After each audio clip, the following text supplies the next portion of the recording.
साधन भजन का समय, सायंकाल की बेला, आश्रम उज्जैन। आप लोगों को पिछले सत्संगों में बताया गया कि यह संसार जहाँ पर आप सब लोग हम लोग रहते हैं, इसको दुनिया भी कहते हैं, ये काल भगवान का बनाया हुआ है। ये शरीर भी उन्हीं के आदेश से उनके पुत्रों ने बनाया, जिनको ब्रह्मा विष्णु महेश कहा गया। आद्या महाशक्ति जो उनकी माँ, उनके सहयोग से। लेकिन इस शरीर के अंदर जो जीवात्मा है, जो चेतन है, जो अजर है, अमर है, कभी मरती नहीं, कभी जलती नहीं, कभी कटती नहीं, कभी तपती नहीं, जो परमात्मा के अंश जीवात्मा है, यहाँ इस दुनिया के किसी भी केमिकल से, किसी भी जहर से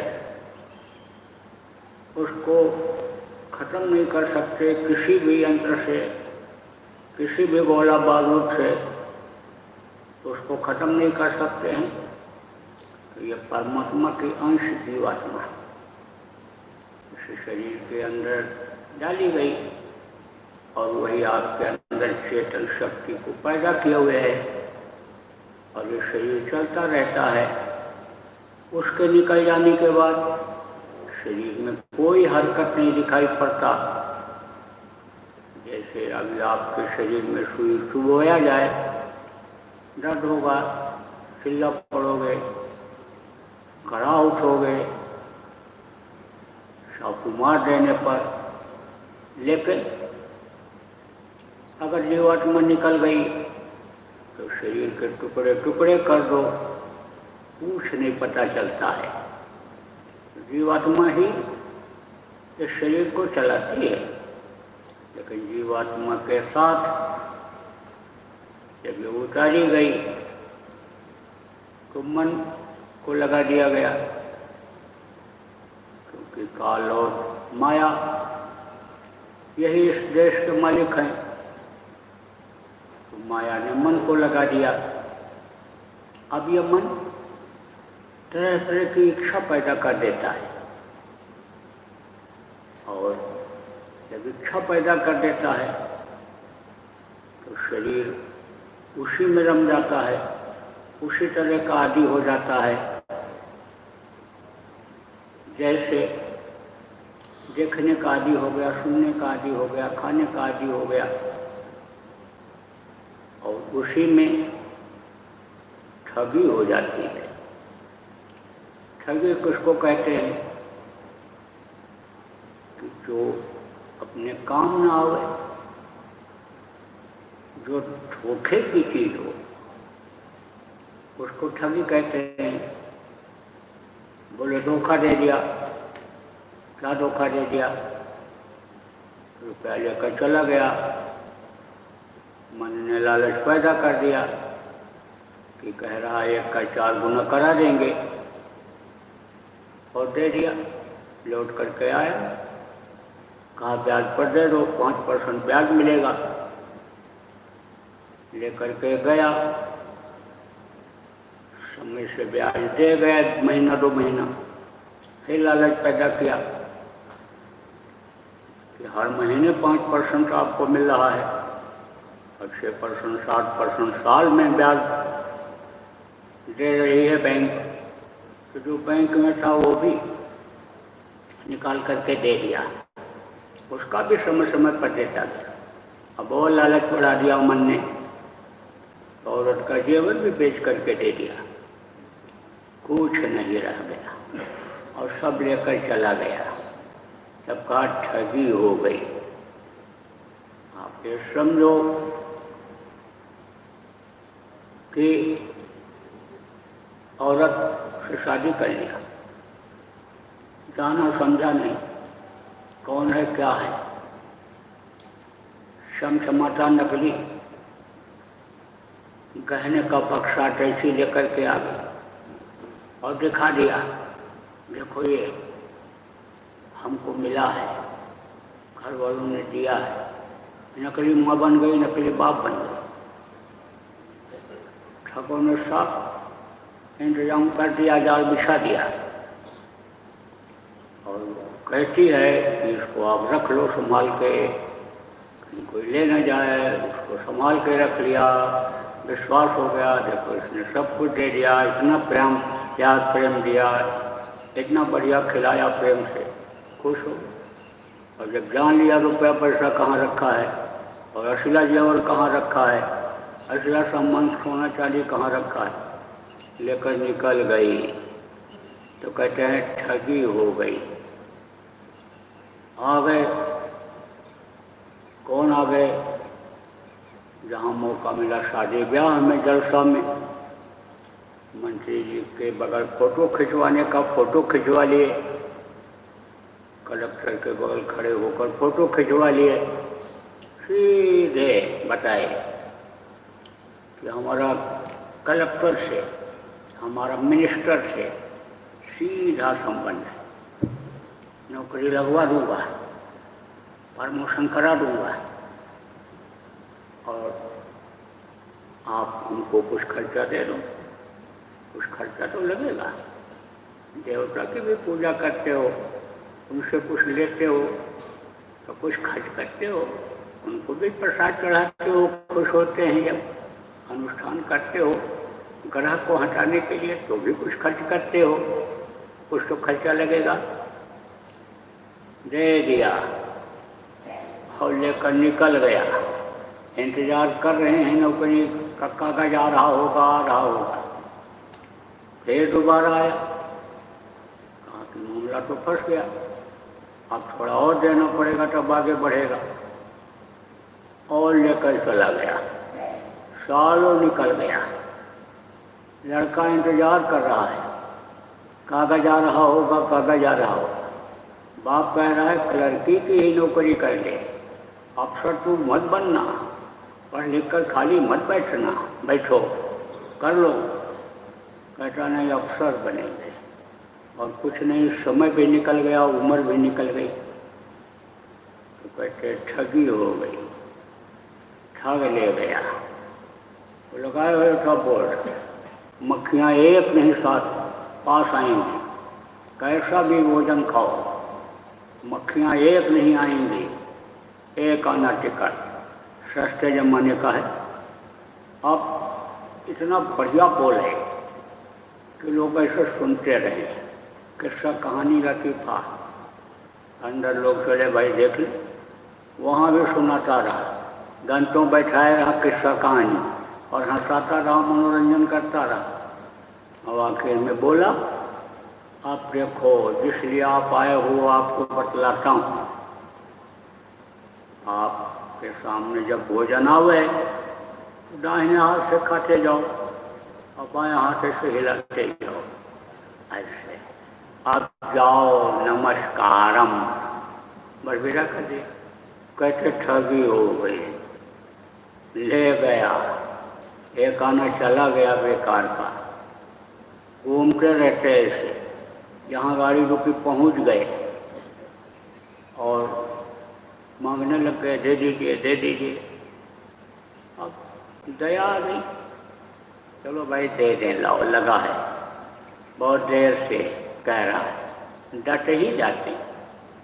10 रुपया निकालो, नोट निकाला, 10 रुपया देने का है, निकालने लगे तब तक 200, 300, 400 खींच के चल दिया। गाड़ी से उतरे, भाई ले जा रहा है। हर किसी ने कहा ये तो ले ही जाएगा, इसका तो काम यही है, इसको कोई नहीं बोलेगा तो है कौन? अरे ये तो न नर में है न नारी में है, इसको कौन बोलेगा, इसका तो काम यही है। तो कहते ठग गए।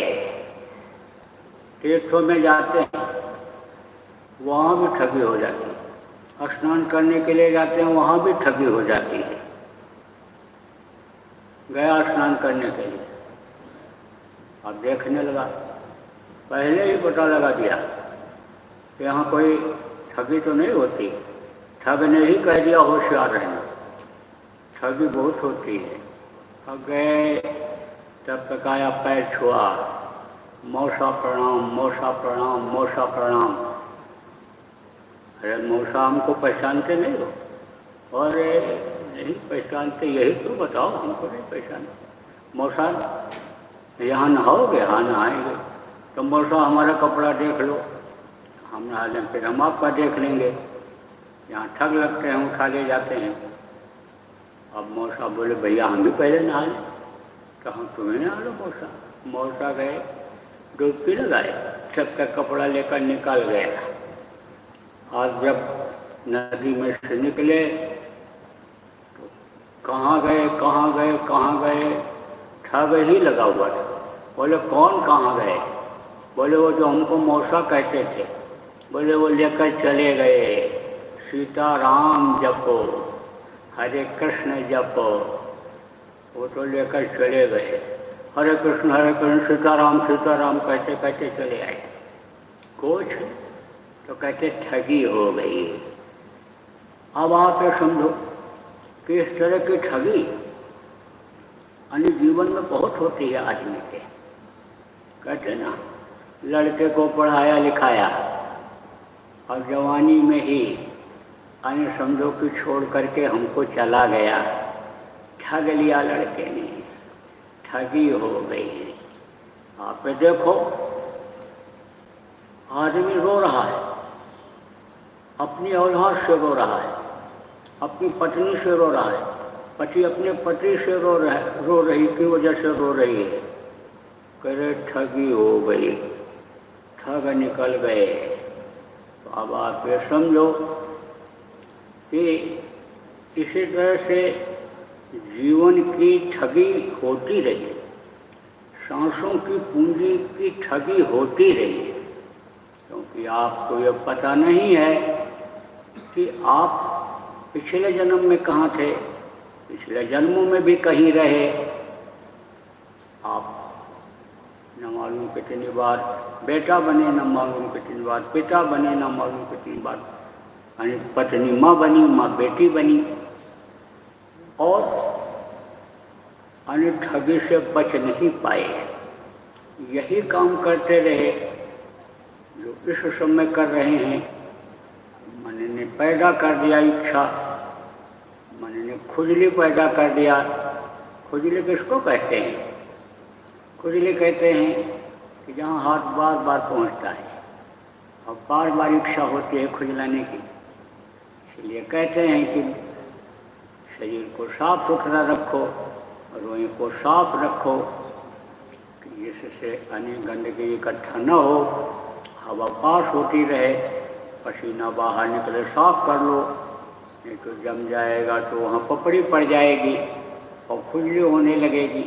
तो अन्य समझो कि खुजली पैदा हो जाती है जब संयम और नियम से नहीं रहते हैं, जब ये नहीं पता रहता है कि क्या चीज़ खाने से रक्त में विकार आएगा और किस चीज़ के खाने से रक्त का विकार खत्म हो जाएगा। रक्त के विकार की वजह से ही ज़्यादातर खुजली होती है।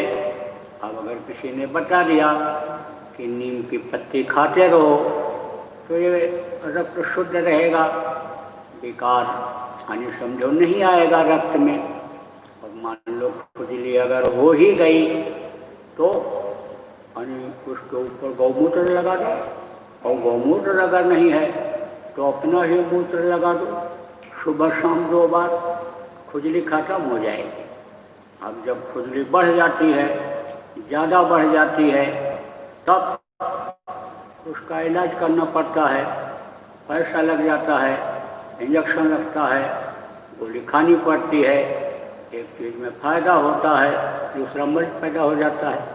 लेकिन अगर कोई मिल गया जानकार और उसने बता दिया कि कपड़े में रखने वाली फिनाइल गोली, एक गोली एक छटाक मिट्टी के तेल में डाल करके कंडा गोसा छाना जिसको कहते हैं, उससे बोर के सुबह शाम लगा दो, खुजली खत्म हो जाएगी।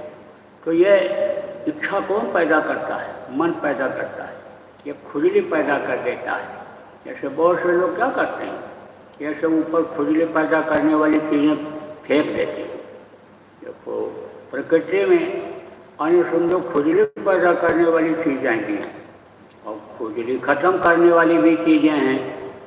जानकारी जिनको रहती है वो खुजली पैदा कर देते हैं और दूसरी पत्ती दूसरी जड़ी को खा करके, फल को खा करके खुजली को ख़त्म कर देते हैं।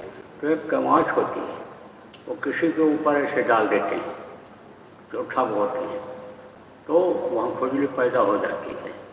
एक आदमी मजदूरी पाया और जेब में से रखे हुए था 22 रुपये में और पकड़े हुए था कि ठग ले न जाए, पॉकेट मार ले न जाए, बस उसने डाल दिया, लगा दिया, ऐसे डाल दिया। अब दोनों हाथ में खुजली शुरू हुई, अब दोनों हाथ से खुजलाने लगा, अब उधर जेब हो गया खाली। और धीरे से एक आदमी ने दूसरे उसी के आदमी ने धक्का दिया और निकाल ले गया। बोले ठगी हो गई, ठगी हो गई। तो ऐसे ही ये इच्छा पैदा कर देता है मन। यानी समझो कि यह दुनिया की चीज़ें हैं, इनको देखो, देखने की इच्छा पैदा कर देता है, खुजली पैदा कर देता है। बैठ नहीं सकते हो, क्या खुजली हो गई तुमको? यानी समझो कि एक तरह से जैसे देखने की खुजली पैदा हो गई, गाना सुनने की खुजली, खाने की खुजली कि जाएंगे ही जाएंगे देखने, बाजार नहीं कुछ लेना देना तो देख ही लेना। तो इस तरह से हमें देखने सुनने और इंद्रियों के सुख की खुजली ये पैदा कर देती है। तो इसी तरह से बहुत समय तक पिछले जन्मों में ठगी होती रही आपसे और उसी में अन्य समय निकल गया, असला काम नहीं हो पाया, तो फिर अनुजू फंसने लग गए, नरकों में जाने लग गए। तब उस पुरुष को दया आई और उन्होंने संत के रूप में यहाँ भेजा। और संत जब आए तो विधिवत समझाए, कहा ठगों से रहना तुम होशियार, मुसाफिर रहना तुम होशियार। ठगों ने आन बिछाया जाल। मुसाफिर किसको कहा संतों ने? जैसा मैंने कल आपको सत्संग में बताया था कि कोई रेलगाड़ी पर बैठने के लिए जाता है तो वहाँ पर थोड़ी देर इंतज़ार करता है जब तक रेलगाड़ी नहीं आती है। तो वो जगह बैठने की जो होती है वो मुसाफिर खाना कहलाती है। अंग्रेजी में वेटिंग रूम कहते हो आप देखो जगह जगह पर ठिकाने ऐसे होते हैं इंतज़ार करने के। विदेशों में किसी देश में, कई देशों में ऐसा नियम है कि चौराहे पर गाड़ी रुकेगी ही रुकेगी और इधर उधर देख करके ही आगे बढ़ेंगे, चाहे कोई आ रहा हो ना आ रहा हो। तो आप ये समझो इसी तरह से अन्य जो ठिकाने होते हैं रुके और आगे बढ़ गए, अन्य वो समझो कि मुसाफिर खाना कहलाता है। और जो सफ़र करते हैं चलते हैं तो मुसाफिर कहलाते हैं। तो सफ़र आपने बहुत किया, कितनी बार इस धरती पर आए और कितनी बार आप चले गए, तो आपको और लोगों को अन्य संतों ने का कहा कि मुसाफिर जो आवे और जाए चलता रहे उसको मुसाफिर कहते हैं। तो जो भी यहाँ पैदा होता है आप समझो कि वो मरता है जाता है, और यहाँ भी देखो चलता रहता है। पेट बना दिया उसने तो पेट के लिए ये चलता रहता है। आप समझो न ब्याह न होता, पेट ये न होता तो आदमी स्थिर रहता है, एक जगह पर बैठ जाता। लेकिन ये देखो चलता रहता है, तो जो चलता रहता है आता जाता रहता है उसको कहते हैं मुसाफिर। आप ये समझो कि यहाँ पर अन्य समझो कि जो आता है जाना ही पड़ता है। लेकिन जब अन्य माया अपना पर्दा डाल देती है तो भूल और भ्रम में जीव पड़ जाता है। एक थी ना वो बुढ़िया के एक ही लड़का था,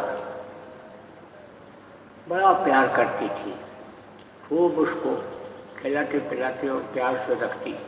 बोलती थी यही हमारा कुल का दीपक है, यह हमारा रत्न है, यह हमारा सृजनहार है, यही हमारी सेवा करेगा बुढ़ापे में। तो उम्र सबकी निश्चित होती है और उम्र जब खत्म हो जाती है शरीर छोड़ना पड़ता है, खाने पीने में बड़ी परहेजी होती है, यानी समझो कि भोगी जीवन हो जाता है। तो उम्र कट भी जाती है, ख़त्म भी हो जाती है। बैठे 12 चले 18, सुबह से 36 और रथ क्रिया से दूनी हो गई। कह गए कब जगदीश, अन्य समझो भोग में आदमी बिताता है तो उम्र आप समझो कि जल्दी ख़त्म हो जाती है। तो जवानी में ही मर गया। अच्छा मर गया बुढ़िया का लड़का, तो चिल्लाए लोगों से कहे धोखा देकर चले गए, धोखा देकर चले गए, अब मैं तो ठग गई, मैं तो ठग गई, अब हमको कोई बचाओ। अब कोई बचावे, कोई रोक सकता है? कोई शक्ति है इस दुनिया में कि जो जीवात्मा को निकलने से अन्य रोक सके? मृत्यु को कोई रोक ले? कोई नहीं रोक पाया। एक से आप समझो कि अवतारिक शक्तियाँ आई, योगेश्वर आए, लेकिन मृत्यु को कोई रोक पाए?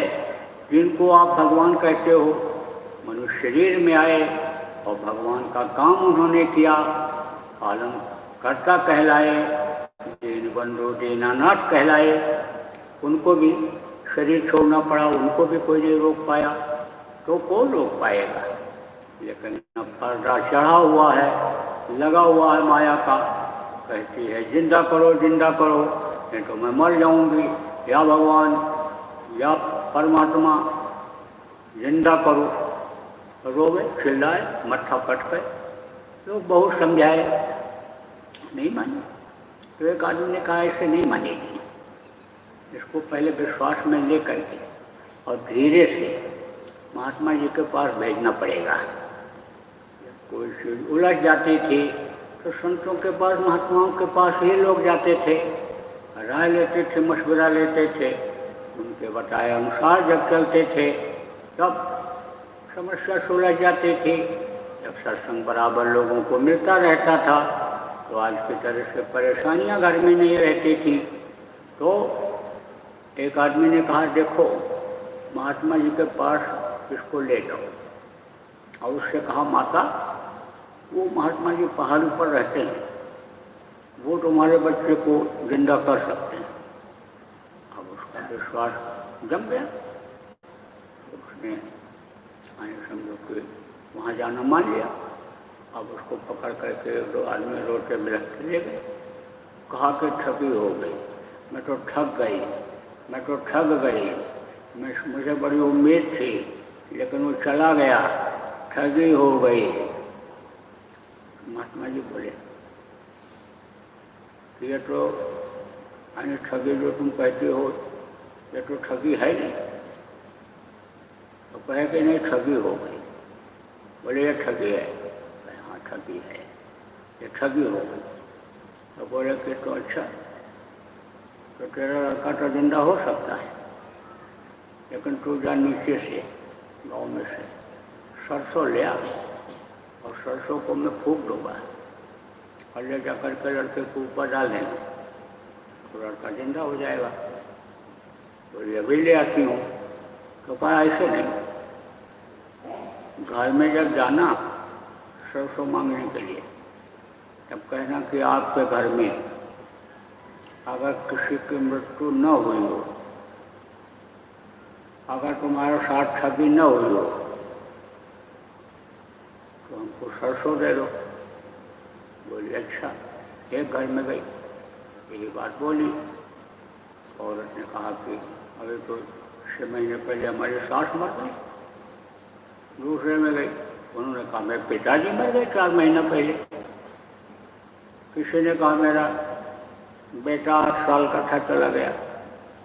7-5 घरों में गई और सब जगह बताया लोगों ने कि हमारे घर में मृत्यु हुई है। आप वो सोची, ऐसे सब जगह मृत्यु वाले लोग मिल रहे हैं, तो हम कौन से घर से सरसों मांग करके लेकर के जाएं। परेशान हो गई मांगते मांगते, कई घरों में गई। फिर बोली अब तो महात्मा जी से बताते हैं तो और कोई चीज़ से जिंदा कर दें। जब इतना विश्वास लोग दे रहे हैं कि महात्मा जी जिंदा कर सकते हैं, तो गई। बोले महाराज जी ऐसा घर तो हमको कोई मिला नहीं कि जिसमें ठगी न हो, जिसमें कोई मरा ना हो। तो उन्होंने कहा कि आप समझो कि जो पैदा होता है वो मरता है, जो जिंदा होता है उसी की मृत्यु होती है। ये मृत्यु लोक है।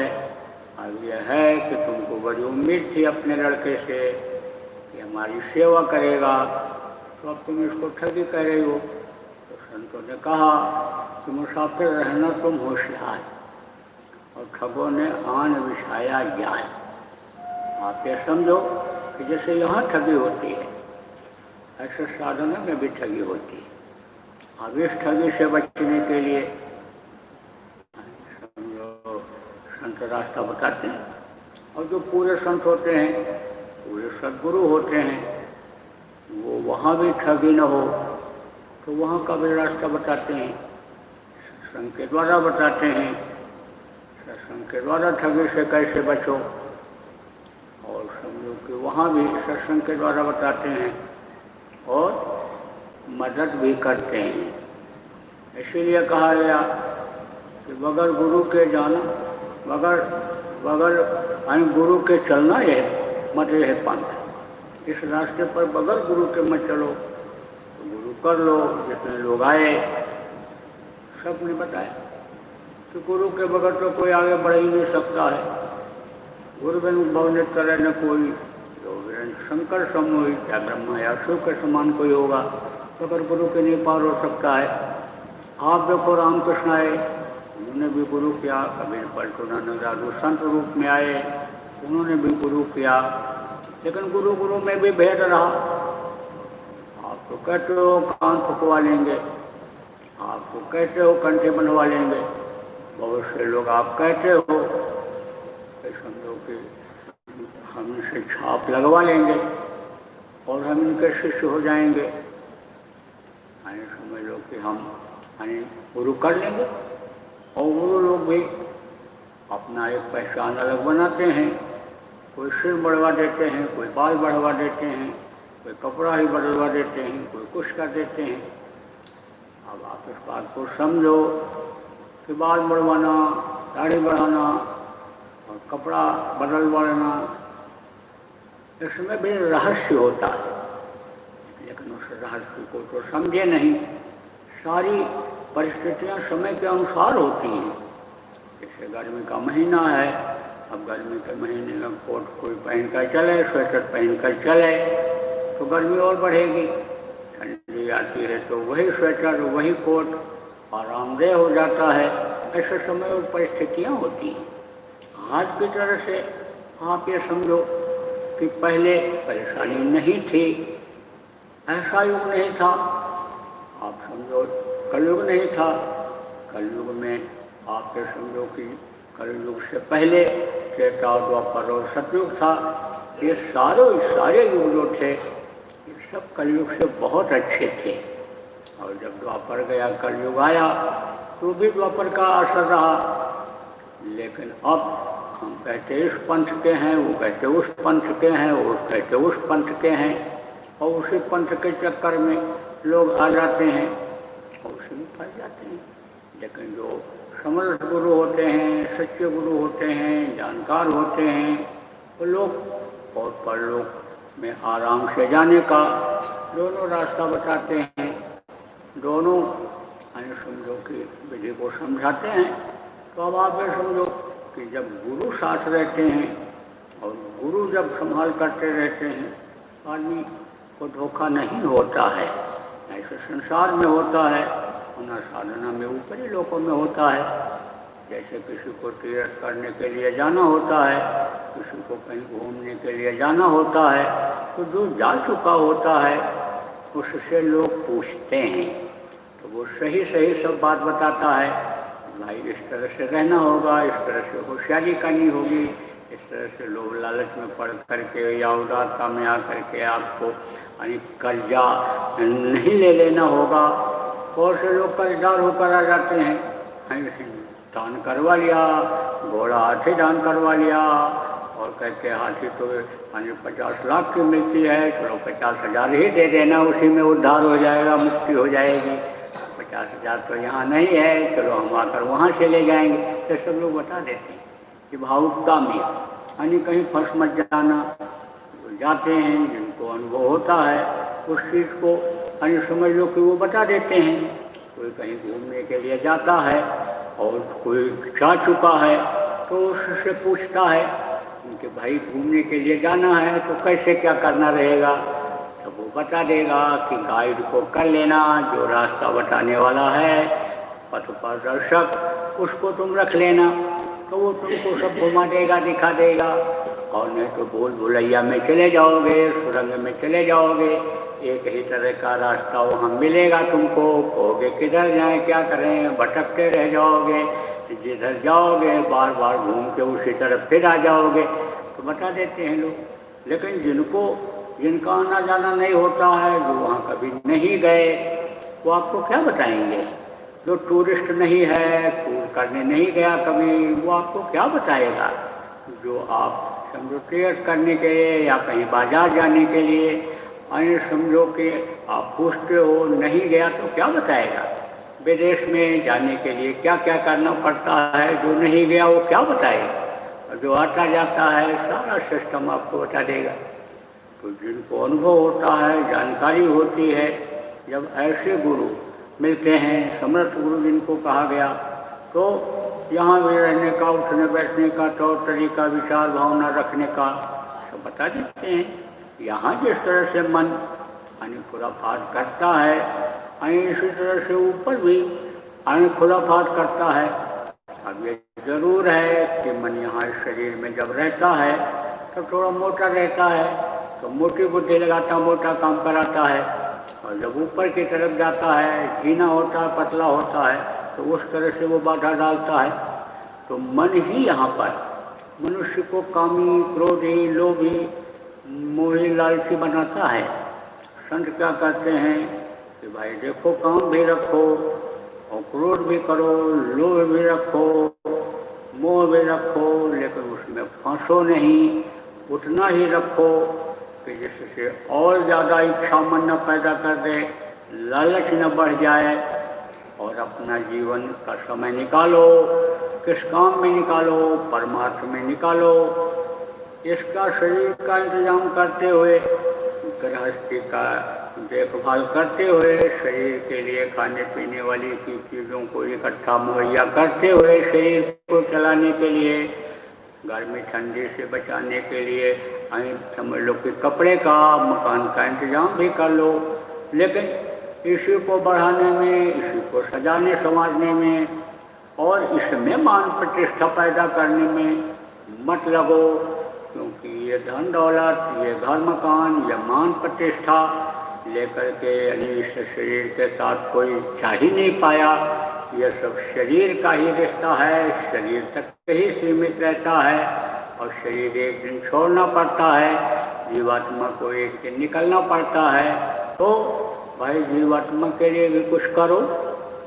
तो क्या करते हैं, पहले तो समझाते हैं, बताते हैं और जीवात्मा और अन्य समझो परमात्मा का भेद बताते हैं।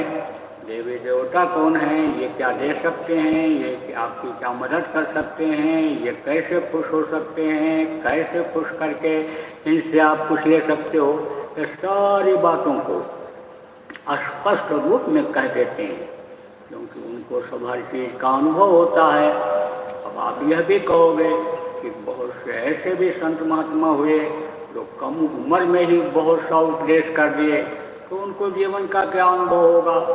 आप इस बात को समझो कि यहाँ का यह अनुभव या उनको दुनिया का जो जिसको आप कहते हो वह खत्म हो जाता है।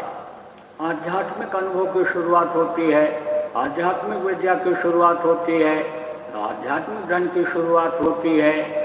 जब उनकी आत्मा वहाँ पहुँच जाती है तो इसका ज्ञान अपने आप सब हो जाता है। उसी तरह का मन हो जाता है, उसी तरह की बुद्धि हो जाती है, उसी तरह से आत्मा प्रेरणा दे देती है और छोटे छोटे समय में, छोटे छोटे अल्पकाल में बहुत सारा ज्ञान उनको हो जाता है। अब आप ये बात को समझो, ऐसे को गृहस्थी चलाने के लिए, समाज में रहने के लिए, देश में रहने के लिए, धरती पर रहने के लिए और इस धरती की सारी चीज़ों की जानकारी के लिए भी जानकार गुरु की ज़रूरत होती है। और जब आप ये समझो कि जीवात्मा के कल्याण वाली बात आती है, ये जब मालूम हो जाता है कि यह मनुष्य शरीर खाने पीने और भोग के लिए, मौज मस्ती के लिए नहीं दिया उस मालिक ने, परमात्मा ने, इसको रख करके शरीर को साफ सुथरा और समझो स्वस्थ और इसमें अपनी आत्मा को जगाने के लिए मिला है। अब आत्मा कैसे जगेगी? आत्मा समझो कि तीसरा तिल को फोड़कर कैसे आगे बढ़ेगी, कैसे रुपये सफेदी से आगे बढ़ेगी। और वो तो एक तरह से यहाँ जम गई है और इस शरीर से कर्म खराब होते गए और वो पर्दा समझो पड़ता चला गया। तो अब वो पर्दा कैसे हटेगा और कैसे आगे बढ़ेगी? जब समर्थ गुरु मिल जाते हैं, साथ रहने वाले, जैसे गाइड जो होता है, जहाँ कहीं भी आप घूमने जाते हो, गाइड हमेशा साथ रहता है। जो बहुत से पंडा जिनको कहते हैं ले जाते तीर्थ कराने, बराबर ध्यान रखते हैं। अगर कोई बच्चे वाली भी औरत चली गई उसको भी कंधे बिठा लेते हैं, कोई कमज़ोर भी चला गया तो गठरी मुठरी भी ले लेते हैं। ऐसे ही समझो कि कमज़ोर और ताकतवर कैसे भी हों, जब समर्थ गुरु मिल जाते हैं, ताकतवर मिल जाते हैं, तो समझो कि ऊपर जाने में भी मदद करते हैं। अपने ताकत से जो उसको नहीं हटा सकता है उसको हटा देते हैं। लेकिन जिज्ञासु होना चाहिए, प्रेमी होना चाहिए, उनसे प्रेम करने वाला होना चाहिए। आप फिर समझो कि जिस तरह बताया ठगों ने, समझो कि रच दिया, सब जाल बिछा दिया है। ऐसे इस जाल से निकलने के लिए, सोचने के लिए समझो कि निकल चलें, इच्छा होनी चाहिए। जब गुरु से इच्छा जगती है जानने के, प्राप्त करने के लिए, ये जानकारी होती है कि खुश ये कैसे होते हैं, तब उनको खुश किया जाता है, वो मदद करते हैं। अब आप कहोगे कि खुश कैसे होते हैं? भगवान को खुश करने के लिए जैसे लोग जाते हैं, बढ़िया मिठाई ले गए, बढ़िया मेवा ले गए, बढ़िया फूल खुशबू डाल ले गए, खुशबूदार अगरबत्ती ले गए, कहते हैं कि इससे भगवान खुश हो जाएंगे। भगवान जिनको मानते हैं, पत्थर या मिट्टी की मूर्ति ही क्यों न हो, उनके सामने ले जा कर के रखते हैं कि ये खुश हो जाएंगे। वही आदत बनी हुई है कि गुरु को बढ़िया चीज़ खिला देंगे, गुरु को अच्छा पहना देंगे और गुरु का हाथ पैर दबा देंगे, गुरु को गाड़ी घोड़े में अच्छी जगह बैठा देंगे, तो गुरु खुश हो जाएंगे। गुरु ऐसे नहीं खुश होते। गुरु तो कुछ भी पहन लेते हैं। आप समझो कि जिनको वो चमचमाते कपड़े दिखाई पड़ते हैं और उस वेश में भी वहाँ जाने के बाद हो जाते हैं, जो वहाँ के ऊपर के कपड़े हैं वैसे तो है नहीं। ये रेशम और जो मखमल और जो पॉलिस्टर और तरह तरह का नाम का जो ये कपड़ा है, ये कपड़ा तो वहाँ है नहीं। वहाँ तो ये जैसे सोने चांदी ये तारों के बने हुए होते हैं, जैसे छोटे छोटे चमचमाते साड़ियों में लगाए जाते हैं टुकड़े, इस तरह के। अब वो कपड़ा जब वो देख लेते, अपने को भी उसी में ढल कहते, वहाँ पहुँचने के बाद ढल जाता है, उसी तरह का हो जाता है। समझो लाली मेरे लाल की जित देखूं तित लाल, और लाली देखन में गई मैं भी हो गई लाल। मेरा जब साधना किया और समझो दूसरे स्थान पर पहुँची, त्रिकुटी में पहुँची, तो देखा मैं भी लाल हूँ। और यहाँ तो सब लाल ही लाल है। ऐसे ही जब उस कपड़े को देख लेते, पहन लेते हैं, तो कैसा भी कपड़ा यहाँ का हो सब बेकार लगता है। जब वहाँ अमीर रस पीते हैं और वो स्वाद जब मिल जाता है, तब कितना भी बढ़िया रस पिला दो, कितना भी बढ़िया दूध मलाई खिला दो, कितना बढ़िया भोजन करा दो, इसमें उनको न स्वाद मिलता है न उनका ध्यान रहता है। कैसे भी आप ये समझो बढ़िया गाड़ी में पहुँच कर बैठा दो। अब आप ये समझो कि ये जब जीवात्मा निकलती है तो उसकी गति की कोई सीमा नहीं रहती है, क्योंकि वो यहाँ तो है नहीं, बहुत दूर है। वो लोग बहुत दूर दूर हैं, जैसे यहाँ के देश बहुत दूर दूर हैं, अमेरिका, ऑस्ट्रेलिया, फ्रांस, ये सब देखो, स्विट्जरलैंड, ये सब बहुत हैं, समझ लो कि दूर दूर हैं। ये यहाँ तो है नहीं। नेपाल तो बाहर मालूम मिलता हुआ है, भारत से बांग्लादेश मिलता हुआ है, तो ये तो ऐसा तो है नहीं। ऐसे ही अब आप ये समझो जब बहुत तेज़ हवाई जहाज़ जाती है, तब वो 12-14 घंटा लेती, 16 घंटा लेती है अमेरिका पहुंचने में, 8 घंटा आपके बम्बई से जो है लंदन पहुंचने में लगता है। तो तेज़ जब जाती है, ऐसे ही जब ये तेज़ गति से चलती है, इतनी तेज़ चलती है, अब आप कदो हम गाड़ी में 220 किलोमीटर स्पीड वाली गाड़ी में बिठा देंगे, हम हवाई जहाज़ में उड़ा देंगे। आप फिर समझो तो उस स्पीड के आगे जो गाड़ी में बैठ चुका है, जो उसमें चल चुका है, तो उसको क्या समझेगा।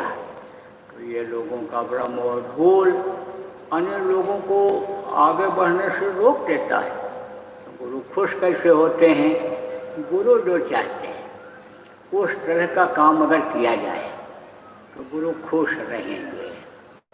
आप ये समझो कि गुरु ये नहीं चाहते हैं कि हमारे अपनाए हुए जीव, आप ये समझो कि ये फिर फंस जाएं और काल के हाथों में आ जाएं, वो ये नहीं चाहते हैं। और जब गुरु जीव को अपना लेते हैं तो काल की भी नज़र उधर से हट जाती है, वे समझ लेते हैं कि अब ये उनका हो गया, अब इस पर हमारा अधिकार नहीं रह गया, तो वो उधर से ध्यान मोड़ देता है कि अब ये उनका हो गया। आप पिछले सत्संगों में सुने हो कि महात्मा जी ने उसको सेठ को उपदेश किया था जो बहुत पापी था और समझो कि उसको नर्क जाना था, लेकिन उपदेश किया था रास्ते में, और उसने जो है प्रार्थना किया, महाराज कहा तो रहे हो लेकिन कुछ और बताते जाओ। तो उन्होंने कहा था कि अभी तो बहुत जल्दी मर जाएगा, और जब मर जाएगा तो तू जाएगा नर्क जाएगा, यमराज के सामने पेश होगा, फिर तेरे को नर्क जाने की सज़ा दे देंगे। लेकिन तुम जब यमराज के सामने पेश होना तब वो पूछेंगे कि बहुत थोड़ा सा पूरे तेरे पास है, और बाकी तो पाप ही पाप है, जिससे तो उसको नर्क में जाना पड़ेगा। लेकिन अब तू ये बता कि पहले नर्क जाएगा कि ये जो थोड़ा सा पूरी है यानी इसका फल लेगा, तो तू कह देना कि इसका फल मुझे दे दो, और इस फल के बदले में मुझको उन्हीं महात्मा के पास पहुंचा दो जिन्होंने मुझको समझाया था, उपदेश दिया था। तो संतों का जो स्थान होता है वो सभी लोगों में होता है, उनके लिए कोई रोक टोक होती नहीं है, और वहाँ के भी जीवों को सत्संग सुनाते रहते हैं, समझाते रहते हैं, बताते रहते हैं, उनके अंदर ज्ञान कराते रहते हैं। जो निचली स्तर की जीवात्माएँ होती हैं, ऊपर वालों को तो ऊपर के लोगों को ज्ञान होता है, लेकिन नीचे वालों को उतना नहीं होता। तो वहीं पर थोड़ी दूर पर अरे वो अपना मजमा जमाए हुए थे, समझा रहे थे। तो यमराज ने कहा ले जाओ इसको, ले जाओ इसको, वहाँ ले जाओ, वो बैठे हुए हैं वहाँ, वहाँ मजमा लगाए, वहाँ चले जाओ। और जब इसको लेकर गए तो यमदूत नहीं गए, वहाँ दूर खड़े रहे और ये गया वहाँ बैठ गया। यहाँ वो ये भी वहीं खड़ा रहा तो उन्होंने इशारा कर दिया बैठ जाओ, और बैठ गए। सत्संग चल रहा था, सुनने लगा, लेकिन मन इधर लगा हुआ था, क्योंकि जब पकड़ के ले गए थे तो बड़ी कुटाई किए थे, खूब मारे थे, मारते हुए ले जाते हैं, बहुत सताते हैं, रास्ते में बड़ी यातनाएं देते हैं। तो आदमी को तो अपने किए हुए कर्म याद नहीं रहते हैं, आदमी की भूलने की आदत होती है, लेकिन उनके पास सारा लिस्ट होता है। जैसे कोई रिपोर्ट जब मिलती है समझो कि CID से कि देखो इसने इतने इतने अपराध किए, या ऐसा रिकॉर्ड होता है कि देखो इसके ऊपर इतने केस हैं, तो उस हिसाब से उसकी सज़ा होती है। तो लिस्ट उनके पास रहती है, तो वो याद दिलाते रहते हैं कि देखो तुमने यहाँ गलती किया, यहाँ किया, यहाँ किया, यहाँ किया, ऐसा किया।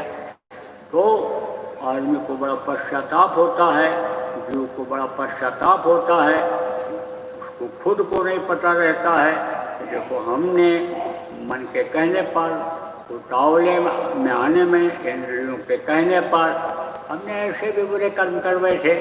पछताता है, माफ़ी भी मांगता है, लेकिन माफ़ी का समय ख़त्म हो जाता है। चेतावनी भी मिलती है कि तुमको माफ़ी तो मनुष्य शरीर में ही मांगना चाहिए था। संतों के पास गए भी, रास्ता भी लिया, उनकी बातों को नहीं माना, तो डांटता फटकारता हुआ ले गया था, मारपीट करते हुए यमराज के दूत ले गए थे। तो अब यमराज के दूत तो इशारा कर रहे हैं, आजा आजा आजा, इधर आजा आजा। डर तो रहा है कि अभी फिर मारेंगे अगर नहीं जाऊंगा तो, लेकिन अब गुरु जी की तरफ देख रहा है, गुरु इशारा कर रहे हैं बैठ जा बैठ जा। समय निर्धारित था, 1 घंटा सत्संग उसने सुना था और 1 घंटे का पुण्य उसके पास था, तो 1 घंटे के लिए उसको यमराज ने भेजा था। अब 1 घंटा बीत गया, 1.25 घंटा हो गया। तब यमराज ने दूतों ने कहा समय तो निकल गया और अब वो आ नहीं रहा, हम वहाँ पहुँच नहीं सकते हैं, तो चल करके यमराज को बतावें। तो यमराज के पास जब दूत पहुँचे और बोले वो तो वहाँ से उठ ही नहीं रहा है और कैसे उसको लावें। बोले अब तो वो हाथ से निकल गया, अब उस पर आपका कोई जोर नहीं चलेगा, जाओ दूसरे को लाओ। तो इसी तरह से काल की भी नज़र अलग हो जाती है। जब जीव को पकड़ लेते हैं, लेकिन जब गुरु को वो खुश नहीं कर पाता, गुरु की दया जीव नहीं ले पाता है, तब अन्य समझो कि काल के अनुसार फिर इस शरीर से काम करने लगता है, काल के इस देश में इस शरीर से फिर वो इसे काम करने लगता है। तो जब गंदगी को गुरु ने धोया था, बाहर की गंदगी को धोने के लिए बताया, अंदर की गंदगी को साफ करने के लिए बताया, और गंदगी न इकट्ठा हो उसके लिए भी बताया कि संयम नियम से रहो, इस मनुष्य शरीर को गंदा मत करो, इसके अंदर मोटा मांस मत डालो, नहीं तो कोई भी पूजा उपासना साधना करोगे, कोई भी सुमिरन ध्यान भजन करोगे, कबूल नहीं होगा, स्वीकार नहीं होगा। और नहीं माना और फिर गंदा कर लिया, तो फिर गंदा कर लिया। तो जब गंदगी इकट्ठा करते रहे शरीर की, जब मन की गंदगी मन के अनुसार इकट्ठा करते रहे, तो अनुसंधों के धोखा खाते रहे, ठोकर खाते रहे, अब वही फिर करने लग गए, तो अनुसंधों के फंस जाओगे कि नहीं। तो गुरु कब खुश होते हैं कि जब उनके निशाने के अनुसार भक्त काम करते हैं। उनका क्या निशाना है कि हम आए हुए देश से और जहाँ तुम्हारो धाम और तुमको घर पहुँचाऊना, एक हमारो काम, एक लक्ष्य, एक उद्देश्य कि हम तुमको तुम्हारे घर पहुँचा दें। जीव उबारन के लिए जग में आते हैं कि जीव उबर जाएँ, ये जो फंसे हुए हैं, ये जो मृतलोक में फंसे हुए हैं, ये भवकूप में जो फंसे हुए हैं, ये निकल चलें। अब उन जीवों को उबारने में अगर मदद कर देंगे, जिनको उन्होंने पकड़ा है, उनके आचार विचार आहार व्यवहार खराब न होने पाएँ, जो उनके पकड़ में अभी नहीं आए हैं, उनको समझाना और बताना और के अन्य समझो कि इल्म को दिलाना, नामदान को दिलाना, ये सब काम जो लोग करते हैं अन्य वही उनके प्यारे हो जाते हैं। जो उनके काम में मदद करते हैं वही उनके प्यारे हो जाते हैं। और फिर जब प्रेम हो जाता है तब अन्य प्रेम में ज़्यादा काम होता है। देखो फर्ज तो वो अदा करते हैं, जैसे बाप फर्ज अदा करता है, हर बच्चे के लिए इंतजाम करता है, हर बच्चे के लिए कपड़ा लाता है, खिलाता है, पहनाता है, अन्य बड़ा करता है, पाल पोस के अपने अन्य पुत्र, अन्य उसका जो धर्म है, पिता का जो धर्म है, अन्य समझो कि उसका पालन करता है कि भाई बच्चे को आगे बढ़ाया जाए, सिखाया जाए, उन्नति कराई जाए और उसका गृहस्थी का जीवन बनाया जाए, शादी ब्याह किया जाए, खानदान को आगे बढ़ाया जाए। जो काम होता है सबके लिए करता है। लेकिन जो बेटा उनके आदेश का पालन करता है उससे उसको ज़्यादा प्रेम होता है। उसके लिए अलग से वो इंतजाम कर देते हैं। कोई चीज़ जो नहीं भी देने को है और उसकी इच्छा रहती है तो उसको वो दे देते हैं। तो प्रेमियों, आपको गुरु को प्रसन्न करने की ज़रूरत है। आप समझो कि गुरु कब प्रसन्न होते हैं कि जब आदेश का पालन जीव करता है।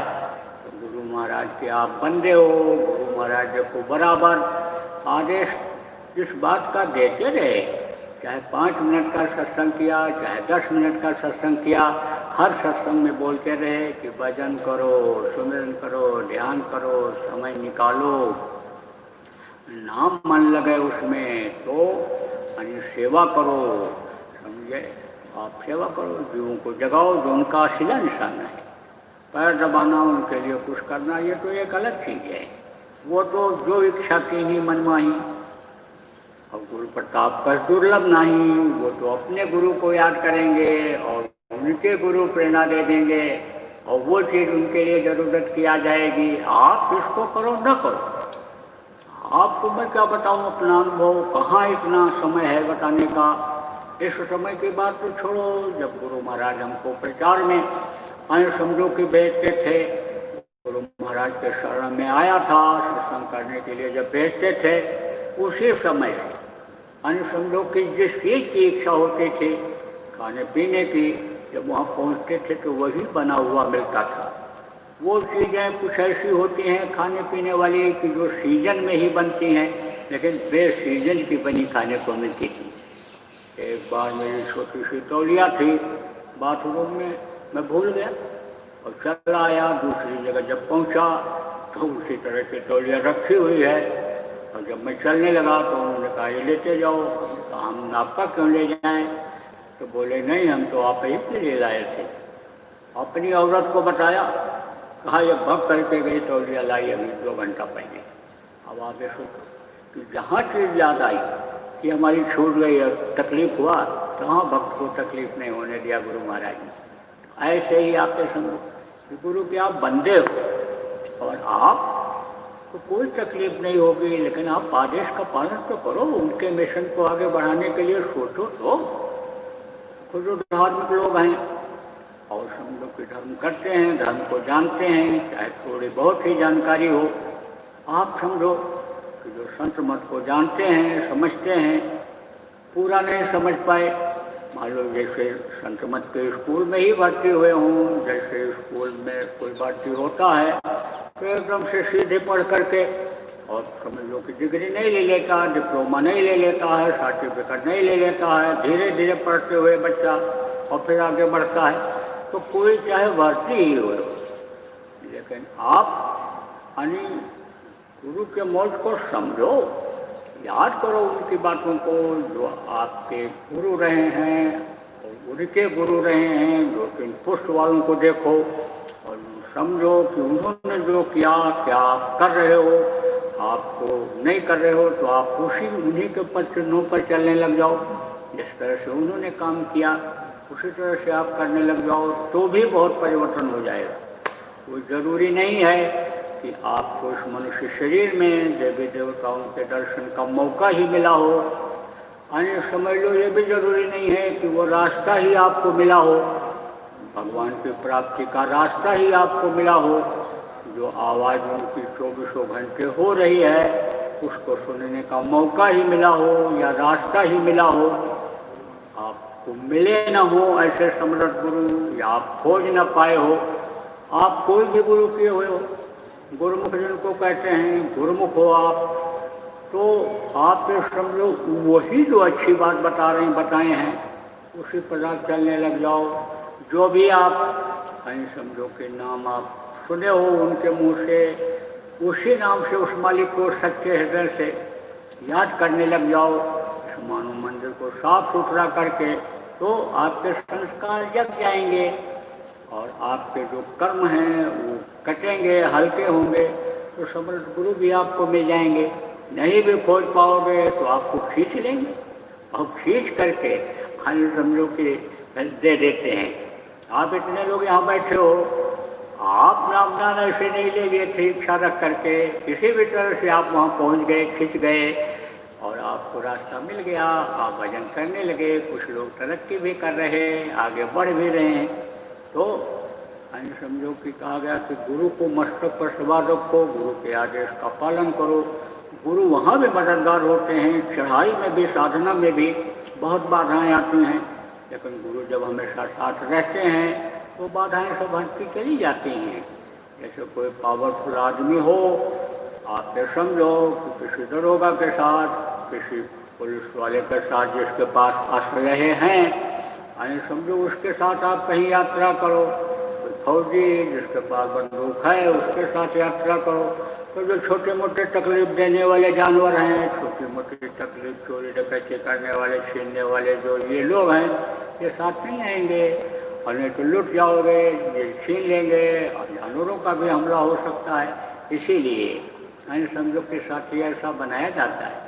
तो यहाँ भी ज़रूरत है आपको जानकार गुरु की, और वहाँ भी ज़रूरत है जीवात्मा को घर पहुँचाने के लिए ज़रूरत है।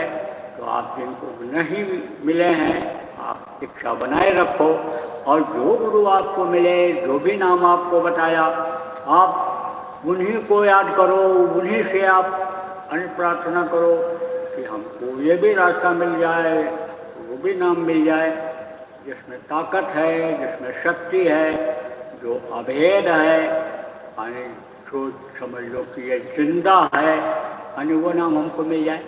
तो वो नाम ऐसे टेलीफोन पर नहीं दिया जाता है, वो नाम टीवी में नहीं बताया जाता है, वो नाम को लिख करके, वो नाम वीडियो कॉन्फ्रेंसिंग में नहीं दी जाती है, वो तो आमने सामने बैठा करके दिया जाता है। आपने समझो कि जब आमने सामने कोई चीज़ जब दी जाती है, बताया जाता है, दवा खिलाई जाती है, डॉक्टर खुद खिला देता है, तो उसका पता रहता है और तब मर्ज ठीक हो जाता है।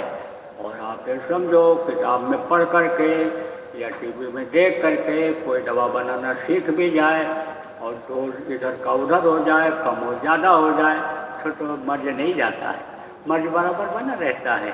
इसीलिए संतों ने पहले सत्संग सुनाया, पहले इच्छा पैदा किया, जानकारी कराई और फिर उसके बाद तब नामदान दिया, अपने सामने बैठ करके अभ्यास कराया, और उस अभ्यास में कोई बाधा आई तो उसमें मदद भी किया। तब कहा गया कि संतों की महिमा अनंत किया उपकार, तब नतमस्तक हो गए, अच्छे अच्छे लोग उनके चरणों पर गिर गए और संतों की महिमा और गुणगान की। तो बोलो जय गुरुदेव।